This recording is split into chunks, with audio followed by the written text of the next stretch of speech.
Hello बच्चों। तो आज हम ऑर्गेनिक केमिस्ट्री के टेस्ट पढ़ने जा रहे हैं। ठीक है, तो इनको पढ़ के ही जाना आप। सबसे पहला जो ऑर्गेनिक केमिस्ट्री का टेस्ट है उसका नाम आपको पता होगा अगर, ठीक है, आयोडोफॉर्म टेस्ट। नाम क्या है? आयोडोफॉर्म रिएक्शन भी बोलते हैं या फिर आयोडोफॉर्म टेस्ट भी बोलते हैं। ठीक है, तो ध्यान देना, आयोडोफॉर्म रिएक्शन या फिर टेस्ट, इससे क्या क्या प्रोडक्ट बनते हैं। ये रिएक्शन होती है या ये टेस्ट लगाया जाता है एल्डिहाइड और कीटोन के लिए। ठीक है, एल्डिहाइड एंड कीटोन ये वाला टेस्ट देते हैं, और ऐसे एल्डिहाइड और कीटोन ये वाला टेस्ट देते हैं जिनके पास एक कम से कम मिथाइल ग्रुप होना चाहिए। ठीक है, तो कार्बोनिल कार्बन से अगर एक CH3 ग्रुप अगर जुड़ा होगा, क्लियर है बात? तो अगर कार्बोनिल कार्बन से एक CH3 ग्रुप जुड़ा हो तो आपका 100% वो एल्डिहाइड और कीटोन क्या देगा, आपका आयोडोफॉर्म टेस्ट दे रहा होगा। ठीक है, तो देख लेते हैं हम कैसे क्या रिएक्शन होती है। तो जैसे मैंने एग्जांपल लिया है एसीटोन एग्जांपल लिया है CH3CO CH3, तो आपको दिख रहा होगा इसमें। और इसके लिए जो रिएजेंट रहता है आयोडोफॉर्म टेस्ट के लिए सोडियम हाइपो आयोडाइड, या फिर इसको हम एक तरह से और लिख सकते हैं सोडियम हाइड्रोक्साइड प्लस आयोडीन। ठीक है, तो आपको ध्यान रखना है कि रिएजेंट क्या है, सोडियम हाइपोआयोडाइड, या फिर उसकी जगह आपको दिया रहेगा सोडियम हाइड्रोक्साइड एंड आयोडीन। ये करते क्या है, तो ये मिथाइल ग्रुप जो रहता है आपका, मिथाइल ग्रुप को कन्वर्ट कर देते हैं आयोडोफॉर्म में। मिथाइल ग्रुप कन्वर्ट हो रहा है आपका आयोडोफॉर्म में, और जो आपका बचा हुआ कार्बोनिल ग्रुप है वो बन जाएगा एसिड के सॉल्ट बन जाएंगे। ठीक है, तो CH3COONA, तो एक प्रोडक्ट बन गया आपका sodium salt of ethanoic acid. नाम क्या है? Sodium salt of ethanoic acid. और एक प्रोडक्ट आपका बना है आयोडोफॉर्म। ये क्या बना है? आयोडोफॉर्म। तो ध्यान रखना, आयोडोफॉर्म टेस्ट जो होता है वो एल्डिहाइड एंड कीटोन के लिए करते हैं हम। एल्डिहाइड और कीटोन ऐसे होने चाहिए जिनके पास कम से कम एक मिथाइल ग्रुप प्रेजेंट आपका होना ही चाहिए। ठीक है, एग्जाम्पल ले लिया हमने, ये कीटोन का लिया, जैसे मैंने अब एल्डिहाइड का भी ले सकता हूँ आपको CH3COCH3, या सॉरी CH3COH। ठीक है, इसका नाम क्या रहेगा? इथेनल की रिएक्शन वही हम सोडियम हाइपोआयोडाइड से करते हैं। नाम है इसका NaOH, सोडियम हाइपोआयोडाइड, या फिर इसकी जगह आपको दिया रहेगा सोडियम हाइड्रोक्साइड एंड आयोडीन। ठीक है, तो ये रिएजेंट दिए रहे हैं। तो हमें पता है कार्बोनिल कार्बन के CH3 को कन्वर्ट करता है CHI3 में। तो देखिए ये कार्बोनिल कार्बन है, इस कार्बोनिल ग्रुप से आपका एक मिथाइल ग्रुप लगा है, तो मिथाइल ग्रुप कन्वर्ट हो जाएगा आपका CHI3 में, और जो COONA है उसका आपके क्या बन जाएंगे? एसिड बन जाएंगे HCOONA। क्लियर है बात? ठीक है, तो ध्यान रखना, ये आपका आयोडोफॉर्म बन गया, और ये आपका sodium salt of methanoic acid बन गया, sodium salt of methanoic acid. तो सबसे पहला टेस्ट बहुत IMP है आपका आयोडोफॉर्म। अगला हम देखते हैं दूसरा टेस्ट। ठीक है, दूसरा टेस्ट जो है आपका, दूसरा जो टेस्ट है आपका फैलिंग रिएजेंट वाला होता है, Fehling test and Tollens test. तो टॉलेंट टेस्ट को पहले देख रहे हैं हम। टॉलेंट टेस्ट, ये टेस्ट होता है बेसिकली एल्डिहाइड के लिए, फॉर एल्डिहाइड। ठीक है, फॉर एल्डिहाइड के लिए ये टेस्ट किया जाता है, और इसके लिए जो रिएजेंट रहता है, तो रिएजेंट पे आपको ध्यान रखना है जिनका नाम रहता है टॉलेंट रिएजेंट। टॉलेंट रिएजेंट जो रहता है freshly prepared silver nitrate solution. Clear है? तो AgNO3 सिल्वर नाइट्रेट होता है। ठीक है, इसका ताज़ा बना हुआ जो विलयन रहता है, फ्रेशली प्रिपेयर्ड सिल्वर नाइट्रेट का सॉल्यूशन जो रहता है वो कहलाता है टॉलेंट रिएजेंट। तो अब हम इसकी रिएक्शन देख लेते हैं। जैसे तो एल्डिहाइड ले लिया मैंने, RCOH। ठीक है, ये कोई भी एल्डिहाइड ले लिया मैंने, रिएक्शन किया ना टॉलेंट रिएजेंट से, टॉलेंट रिएजेंट रख दिया।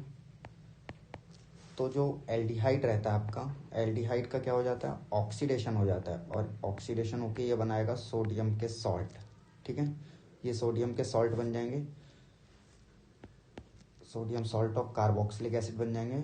और जो आपका टॉलरेंट रिएजेंट रहता है इसमें Ag जो रहता है आपका वो +1 स्टेट में रहता है, ठीक है। तो वो जो Ag है आपका सिल्वर जो है वो 0 ऑक्सीडेशन स्टेट हो जाएगी। तो +1 से 0 में गया है तो इसका क्या हुआ है आपको बताइए। इसका हुआ है हमारा रिडक्शन हुआ है, ठीक है। और एल्डिहाइड क्या हुआ है, ऑक्सीडाइज हुआ है, ऑक्सीडेशन हुआ है इसका। क्लियर है बात, ठीक है।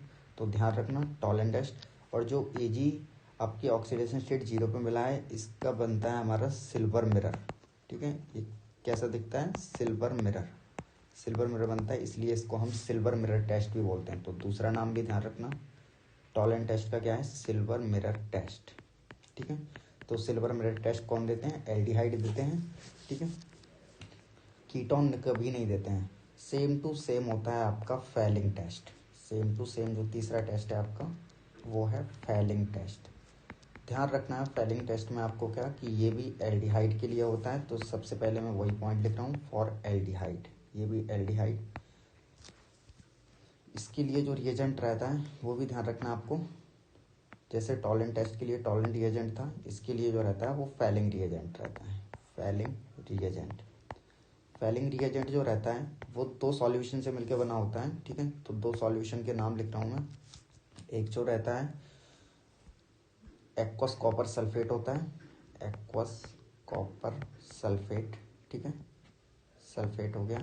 और दूसरा जो रहता है आपका रॉसले सॉल्ट, रॉसले सॉल्ट, ठीक है। एक्वस कॉपर सल्फेट और रॉसले सॉल्ट, या फिर दूसरा नाम इसका बोलते हैं sodium potassium tartrate, sodium potassium tartrate.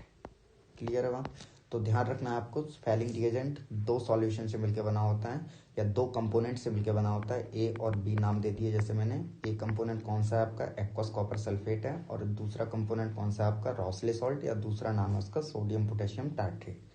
तो अब हम इसकी रिएक्शन देख लेते हैं। जैसे तो रिएक्शन आपको ध्यान रखना है same to same Tollens test की तरह होती है। एल्डिहाइड जो रहते हैं आपके, एल्डिहाइड ऑक्सीडाइज होते हैं, और जो आपका फैलिंग रिएजेंट रहता है वो क्या होता है, रिड्यूस होता है, ठीक है। तो एल्डिहाइड के सामने रख दिया हमने फैलिंग रिएजेंट। फैलिंग रिएजेंट के अंदर जो कॉपर सल्फेट है इसमें कॉपर की ऑक्सीडेशन स्टेट रहती है +2, कॉपर की कितनी है, +2, ठीक है। तो एल्डिहाइड क्या होगा, ऑक्सीडाइज होगा और वो कार्बोक्सिलिक एसिड के सॉल्ट बना देगा, sodium salt of carboxylic acid बना दिया, same to same Tollens test की तरह। और जो कॉपर +2 है वो कॉपर +1 में चला जाएगा आपका। तो ध्यान रखना आपको ऑक्सीडेशन स्टेट कॉपर +2 से कॉपर +1 में गया है, ये इसका क्या हुआ है, रिडक्शन हुआ है। और जो आपका एल्डिहाइड है वो क्या हुआ है, ऑक्सीडेशन हुआ है उसका। क्लियर है बात, ठीक है। तो 2 टेस्ट ध्यान रखना है। और कॉपर प्लस का आपको पीपीटी मिलते हैं, ठीक है, को पीपीटी मिलते हैं। तो 2 टेस्ट पढ़ लिया हमने, टॉलरेंट टेस्ट, फैलिंग टेस्ट, और पहला हमने जो पढ़ा था आयोडोफॉर्म टेस्ट। क्लियर है बात, ठीक है। अगला 4th आते हैं हम। 4th वाला जो टेस्ट है आपका वो है carbylamine test, carbylamine test, ठीक है। या फिर आप एक और नाम जानते हो उसका, आइसोसाइनाइड टेस्ट, आइसोसाइनाइड टेस्ट, ठीक है। ये बेसिकली कार्बिल एमीन टेस्ट या फिर आइसोसाइनाइड टेस्ट जो होता है ये फॉर प्राइमरी एमीन्स के लिए होता है, ठीक है। ये लगाया जाता है प्राइमरी एमीन्स के लिए। अब प्राइमरी एमीन्स आपके 2 हो सकते हैं, वो एलिफेटिक भी हो सकते हैं, ठीक है, और वो एरोमेटिक भी हो सकते हैं। तो एलिफेटिक हो या फिर एरोमेटिक हो आपका, दोनों ही एमीन्स आपके ये वाला टेस्ट देते हैं, आइसोसाइनाइड टेस्ट या कार्बिल एमीन वाला टेस्ट देते हैं, ठीक है। इसके लिए जो रिएजेंट रहता है पहले ही लिख देता हूँ मैं। रिएजेंट जो रहता है आपका, रिएजेंट रहता है chloroform CHCl3 plus potassium hydroxide, ठीक है। तो रिएजेंट ध्यान रखना है, कभी भी आप ध्यान देना, ठीक है। इस ये 2 degree and 3 degree amine not react, ठीक है। 2 डिग्री और 3 डिग्री सेकेंडरी और टर्शरी एमीन इससे रिएक्शन नहीं करते हैं, not react with this test, ठीक है।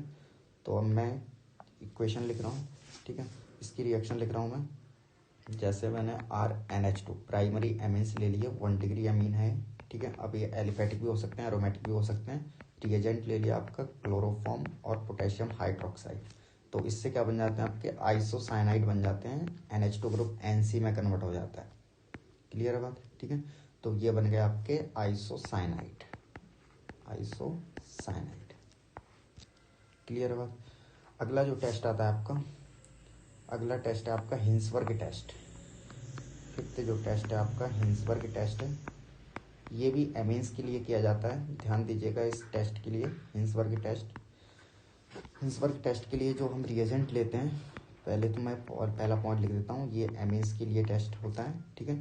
दूसरा पॉइंट मैं लिख रहा हूँ इसका रिएजेंट, इसको बोलते हैं हिंसबर्ग टेस्ट के लिए रिएजेंट होता है हमारा हिंसबर्ग रिएजेंट। हिंसबर्ग रिएजेंट का नाम ध्यान रखना है आपको। हिंसबर्ग रिएजेंट होता है बेंजीन सल्फोनिल क्लोराइड। ठीक है। स्ट्रक्चर भी बना दे रहा हूँ। बेंजीन है तो बेंजीन की रिंग बना दी मैंने। सल्फोनिल SO2 ग्रुप होता है और क्लोराइड तो Cl, इसको बोलते हैं बेंजीन सल्फोनिल क्लोराइड। अब देख लेते हैं एक एक करके, ठीक है। जैसे प्राइमरी एमीन्स रहे आपके, प्राइमरी एमीन्स ये 1 डिग्री एमीन है आपके। इनकी रिएक्शन अगर हमने हिंसबर्ग रिएजेंट से की तो मैं कुछ इस प्रकार से लिख रहा हूँ हिंसबर्ग रिएजेंट को, बेंजीन सल्फोनिल क्लोराइड, ठीक है। तो इससे क्या बनते हैं, सल्फोनामाइड बनते हैं सबसे पहले हमारे, ठीक है। 1 डिग्री अमीन की रिएक्शन की हमने बेंजीन सल्फोनिल क्लोराइड से, तो HCl निकलता है और ये जो बॉन्ड रहते हैं आपके, ये दोनों कनेक्ट हो जाएंगे तो आपका बनता है सबसे पहले सल्फोनामाइड, ठीक है। ये बन गए आपके सल्फोनामाइड, नाम लिख देते हैं सल्फोनामाइड, ठीक है। अब सल्फोनामाइड बन गए। इसके बाद इसके जो 1 डिग्री अमीन के सल्फोनामाइड जो बनते हैं, क्योंकि जो SO2 ग्रुप होता है आपका, ये बहुत ज़्यादा -R ग्रुप होता है, ठीक है। तो ये नाइट्रोजन के लोन पेयर को अपनी साइड खींच लेता है, तो ये जो H रहता है बहुत ज़्यादा एसिडिक हो जाता है। H आराम से निकल जाएगा तो वो एसिडिटी शो करेगा। तो इसलिए 1 डिग्री एमीन्स के सल्फोनामाइड, अगर हम, अब देखो सल्फोनामाइड आपके एसिडिक कंपाउंड बन गए, तो अगर इससे मैं एल्कलाइन मीडियम में रखूँगा, अगर इन सल्फोनामाइड को मैं एल्कलाइन मीडियम में रखूँगा तो ये क्या हो जाएंगे, सॉल्युबल हो जाएंगे, ध्यान रखना, ठीक है। तो 1 डिग्री अमीन की रिएक्शन हिंसबर्ग रिएजेंट से की, 1 डिग्री अमीन की रिएक्शन हिंसबर्ग रिएजेंट से की तो इससे सल्फोनामाइड बने, और इसके सल्फोनामाइड एल्कलाइन मीडियम में रखे तो वो क्या हो गए, सॉल्युबल हो गए, ठीक है। अब हम देखते हैं सेकेंडरी अमीन्स क्या होता है, ठीक है। सेकेंडरी अमीन्स का कैसा क्या होता है, तो जैसे मैंने लिख दिया आपको सेकेंडरी अमीन, ये है 2 डिग्री अमीन या फिर सेकेंडरी अमीन। इसकी reaction same to same benzene sulfonyl chloride से करते हैं। तो सबसे पहले तो आपको पता है सल्फोनामाइड बन जाएंगे HCl निकल के, ये HCl निकल गया आपका, और क्या बन गया आपके, सल्फोनामाइड बन गए, ठीक है। बट क्योंकि नाइट्रोजन से अब आपको दिख रहा होगा कोई भी हाइड्रोजन अटैच नहीं है, तो बताइए क्या ये एसिडिक होगा क्या, अब ये एसिडिटी शो नहीं करेगा इसका सल्फोनामाइड, ठीक है।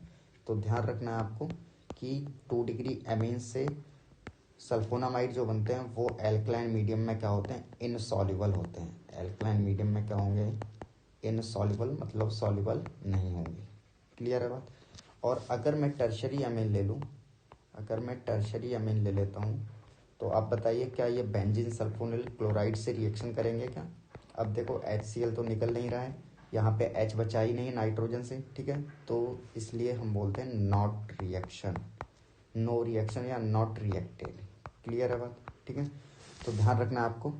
तो एक बार जल्दी से मैं फिर से रिवीजन करवा देता हूँ आपको। हम ऑर्गेनिक केमिस्ट्री के टेस्ट पढ़ने जा रहे थे, ठीक है। इसमें सबसे पहला हमने टेस्ट पढ़ा आयोडोफॉर्म टेस्ट। आयोडोफॉर्म टेस्ट में हमने देखा कि ये एल्डिहाइड और कीटोन के लिए होता है। ऐसे एल्डिहाइड और कीटोन जिनके पास कम से कम एक मिथाइल ग्रुप प्रेजेंट होना चाहिए। हमने एसीटोन की रिएक्शन की सोडियम हाइपोआयोडाइड से, तो आपके sodium salt of ethanoic acid बने और आयोडोफॉर्म बना, ठीक है। CH3 जो मिथाइल ग्रुप होता है वो CHI3 में कन्वर्ट हो जाता है, क्लियर है बात। अगला सिल्वर मिरर टेस्ट हमने देखा, वो एल्डिहाइड के लिए किया जाता है। और रिएजेंट जो रहता है टॉलन रिएजेंट, ध्यान रखना है टॉलन रिएजेंट का नाम क्या है, फ्रेशली प्रिपेयर्ड सिल्वर नाइट्रेट का सॉल्यूशन को हम बोलते हैं टॉलन रिएजेंट। ये एल्डिहाइड का ऑक्सीडेशन करा देता है और कार्बोक्सिलिक एसिड के सॉल्ट बनाता है। और खुद टॉलन रिएजेंट का जो सिल्वर +1 होता है, +1 ऑक्सीडेशन स्टेट जो होती है वो जाती है किसमें, 0 में, ठीक है। और इसके क्या मिलते हैं, सिल्वर मिरर मिलते हैं, इसलिए हम टॉलन टेस्ट को सिल्वर मिरर टेस्ट भी कहते हैं। अगला रिएजेंट है आपका फैलिंग टेस्ट, ये भी एल्डिहाइड के लिए किया जाता है। और इसके लिए जो रिएजेंट रहता है वो 2 कंपोनेंट से मिलकर बना होता है आपका, एक्वस कॉपर सल्फेट हो गया और रॉसले सॉल्ट। रॉसले सॉल्ट का दूसरा नाम भी ध्यान रखना, सोडियम पोटेशियम टार्ट्रेट भी बोलते हैं उसे, ठीक है। तो वही फैलिंग रिएजेंट में जो कॉपर +2 होता है वो उसका रिडक्शन होकर कॉपर +1 में कन्वर्ट हो जाता है, जिसके ब्राउन पीपीटी मिलते हैं हमें, ठीक है। कैसे कलर के मिलते हैं? ब्राउन पीपीटी मिलते हैं। और एल्डिहाइड फिर से ऑक्सीडाइज हो जाएगा, ठीक है, और वो सोडियम सॉल्ट और कार्बोक्सिलिक एसिड बना लेगा। अगला टेस्ट है कार्बिलएमीन टेस्ट, या उसको आइसोसाइनाइड टेस्ट भी बोलते हैं। ये एमीन्स के लिए किया जाता है, बेसिकली प्राइमरी एमीन्स ही इससे रिएक्शन करते हैं। अब वो एलिफेटिक भी हो सकते हैं और एरोमेटिक भी हो सकते हैं। रिएजेंट हम लेते हैं, एक तो रहता है आपका क्लोरोफॉर्म और उसके साथ रहता है पोटेशियम हाइड्रोक्साइड, ठीक है। 2 degree and 3 degree amine reaction नहीं करते, ध्यान ही रखना है आपको, ठीक है। तो मैंने प्राइमरी एमीन्स की reaction chloroform and potassium hydroxide से की रिएजेंट से, तो आपके क्या बनते हैं? आइसोसाइनाइड बनते हैं। अगला टेस्ट है आपका हिंसवर्ग टेस्ट, ये भी एमीन्स के लिए किया जाता है। इसके लिए रिएजेंट लेते हैं हम हिंसवर्ग रिएजेंट, और हिंसवर्ग रिएजेंट क्या है हमारा? बेंजीन सल्फोनिल क्लोराइड को बोलते हैं हम हिंसवर्ग रिएजेंट। स्ट्रक्चर आपको समझ आ गया होगा। तो 1 डिग्री एमीन हिंसबर्ग रिएजेंट से जब रिएक्शन करता है तो आपके सल्फोनामाइड बनते हैं, और क्योंकि नाइट्रोजन से एक हाइड्रोजन अभी जुड़ा हुआ है तो इसलिए क्या हो जाता है? एसिडिक हो जाता है बहुत ज़्यादा। इसलिए ये एसिडिक हो गया सल्फोनामाइड, तो एल्कलाइन मीडियम में क्या हो जाएगा? सॉल्युबल हो जाएगा। 2 डिग्री एमीन से जो सल्फोनामाइड बना है, 2 डिग्री एमीन से रिएक्शन की, ठीक है, किसकी? बेंजीन सल्फोनिक क्लोराइड की, तो आपके सल्फोनामाइड बने, लेकिन उसके सल्फोनामाइड एल्कलाइन मीडियम में इनसॉल्युबल होते हैं। क्लियर है बात? और टर्शरी अमीन तो आपके बेंजीन सल्फोनेट क्लोराइड के साथ रिएक्शन ही नहीं करते। समझ में आ गई बात? ठीक है। तो एग्जाम से पहले आपको ये पढ़ के ही जाना है। Thank you so